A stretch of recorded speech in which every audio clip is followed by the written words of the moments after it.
statistical, thermo, and entropy. What's entropy? In your own word, chaos, okay? That's a good word. What else we got? Disorder. Disorder. What else? It's like the amount of energy that's unavailable to do work. Beautiful. Energy that's not available to do work. I like that.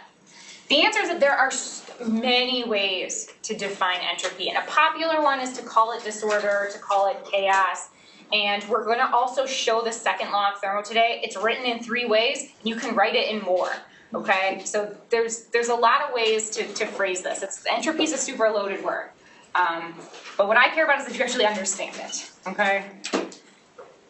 So we showed this last time. I talked about this very briefly last time, this diffusion of a dye in water. And I said, do we have to put any energy in? And what was the answer? No. Probably not, right? So maybe, I think the answer was like, maybe if the molecules are interacting with the water through some interactions, stuff's happening. But in reality, no. We know that this is going to progress this way spontaneously. Does it happen spontaneously? The answer is yes. Why? The driving force is entropy. Okay. There he is in all his glory, Boltzmann. He actually has a really sad story, of course. Nobody believed any of his theories. He committed suicide. But now we study him all the time.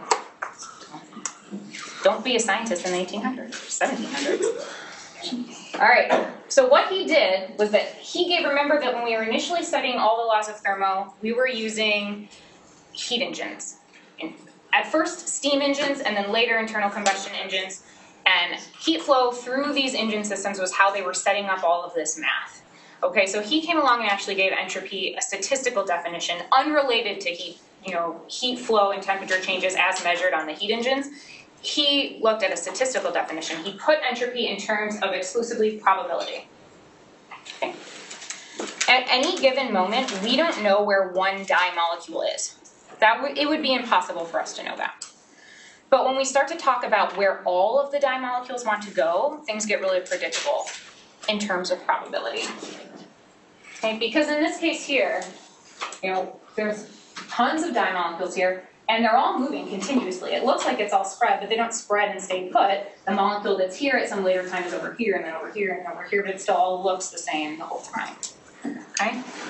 So entropy is related to the number of equivalent arrangements or configurations of a system. There's really very few ways that the dye molecules can all hang out in a ball in the center. There's a lot of ways this could happen, since different dye molecules could populate any one of those different spaces. So entropy talks about we're going to tend towards a situation where there's a lot of different ways to make that same state happen. Okay? And we'll define this again on more and more slides. I will repeat it over and over. This equivalent arrangement, equivalent state concept. Okay? There's a lot of ways this could happen. There's fewer ways that all of it could just stay in one spot. Okay? And whenever there's a lot of ways to do something, that's the more likely state. That's where we want to go towards in terms of equilibrium. Okay. This slide, I'm pretty sure repeats everything I just said. I think I do this so that when I go really fast, there's a chance you'll get to write down some of it the second time around.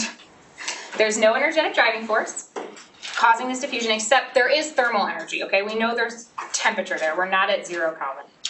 K sub B is Boltzmann's constant, okay? We'll define it again on the later slide. We'll use it next week. Boltzmann's constant is gas constant over Avogadro's number, okay?